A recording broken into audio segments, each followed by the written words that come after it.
नमस्कार, मी अभिषेक वरपे. महाभूमी डिजिटलमध्ये आपल्या सगळ्यांचं स्वागत आहे. सामाजिक सुधारणेच्या मध्ये अत्यंत महत्त्वाची भूमिका जर कोणाची असेल तर ती शिक्षकांची असते. परंतु हेच शिक्षक गेल्या अनेक वर्षांपासून आपल्या मूलभूत प्रश्नांसाठी झगडत आहेत.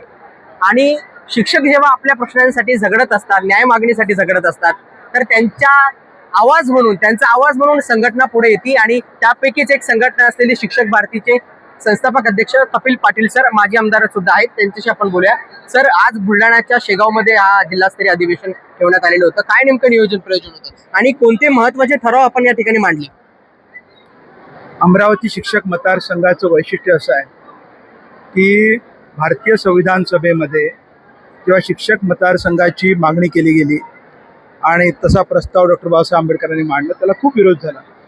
पण त्याच प्रस्तावाच्या समर्थनार्थ फक्त डॉक्टर पंजाबराव देशमुख उभे होते. अमरावतीचे होते, या देशाच्या कृषी क्रांतीचे जनक होते, मोठे विद्वान होते आणि डॉक्टर बाबासाहेब आंबेडकरांचे विषमता निर्मूलनाच्या चळवळीतले खंदे समर्थक सहकारी होते. पंजाबरावांनी निर्माण केलेल्या या मतदारसंघातून त्यांच्याच अमरावती विभागामधून गेले अनेक वर्ष जो आवाज शिक्षकांच्या बाजूने उठायला हवा होता विधान परिषदेत, तो उठत नाही आहे. याचं एक शल्य दुःख शिक्षकांमध्ये आहे. आणि अमरावती विभागातील शिक्षक मला वारंवार सांगत होते की सुरेश देवकरांना आमदार केलं पाहिजे. आता देवकर तयार झाले आहेत आणि देवकर निवडून येणं म्हणजे माननीय बीटीभाऊ देशमुख, प्राध्यापक बीटी देशमुख यांच्यानंतर जी पोकळी निर्माण झाली आहे सभागृहामध्ये, ती पोकळी सुरेश देवकर फक्त भरून काढतील असा माझा विश्वास आहे. आणि आज मला खात्री पटली, ज्या संख्येने शिक्षक मोठ्या संख्येने आले, हे शिक्षक बदल मागत आहेत. कारण या शिक्षकांनी घडवलेली जेएनजी आहे, जेएनजी, त्या जीने ते दिल्लीला जंतर मंतर केलं ते आपण पाहतोय. शिक्षण मंत्र्यालाच हटवलं. शिक्षणातल्या बदलाला एक मोठा धक्का देऊन त्यांनी सुरुवात केलेली आहे. असाच धक्का आता इथे मिळायला हवा अमरावती भागात.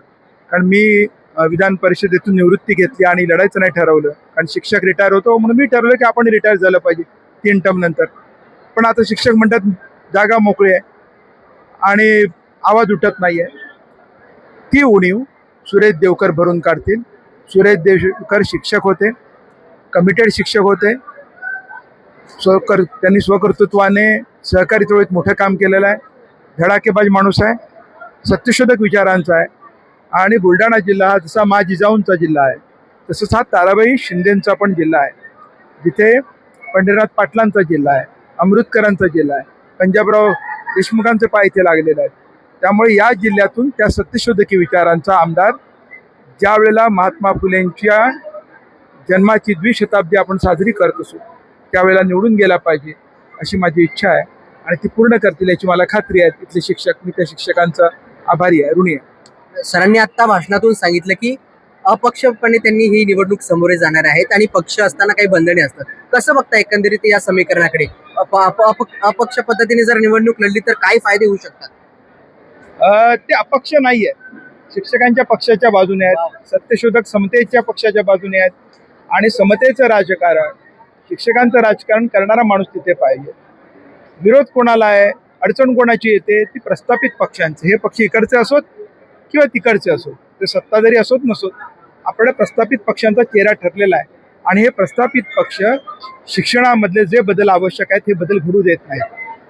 त्यांनी शिक्षण सेवक आणलं, शिक्षणाचं खाजगीकरण केलं आणि आज नीट मधून जेव्हा 21 मुलं आत्महत्या करतात आणि जेएनजी उठाव करते, याचं कारण शिक्षणाचं खाजगीकरण गेल्या अनेक वर्षामध्ये दोन्ही बाजूचे पक्ष यांनी केलेलं आहे. तेव्हा त्यांना आणखी एक धक्का दिला पाहिजे, म्हणून देवकरांची गरज आहे. म्हणजे प्रस्थापित पक्ष नको, आपला पक्ष हवा. आपण पाहतोय आता की शिक्षकांवर ज्या अतिरिक्त कामा शासनाकडून लादल्या जातात, त्यापासून मुक्त होण्यासाठी शासनाने कोणते पर्याय निवडणं गरजेचे आहे. आणि अशा पद्धतीने शिक्षकांनी देखील आपली भूमिका मांडत असताना नेतृत्व जर समोर आणायचं असेल आपल्याला, तर कशी निवड केली पाहिजे त्यांनी? मी जेव्हा आमदार होतो 18 वर्ष मुंबईत, मी शिक्षकांना ड्युट्यात लावू दिल्या नाही. त्या आपली ड्युटी शाळेच्या बाहेरची ड्युटी मी हाणून पाडायचो, का तिथे नव्हती सक्ती होत होती. पण आमदार खमका असेल शिक्षकांचा तर नाही ड्युटी लागत.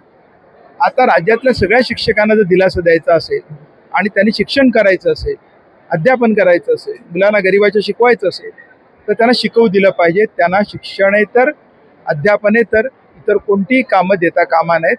आणि मला असं वाटतं देवकर सर आले की त्याची सुरुवात होईल. आणि नक्कीच आपण पाहिलं की सरांनी ज्या पद्धतीने प्रतिक्रिया दिलेली आहे, सुरेश देवकर सरांच्या माध्यमातून एक शिक्षकांच्या सर्वांगीण स्वातंत्र्याचा हा मुद्दा भविष्यामध्ये विस्तारित होऊ शकतो आणि सुरेश देवकर सरांचं महत्त्व या विधान परिषदेच्या निवडणुकीमध्ये त्यांनी अधोरेखित केलेलं आहे. व्हिडिओ जर्नलिस्ट अक्षय अभिषेक वरपे, महाभूमी डिजिटल, बुलढाणा.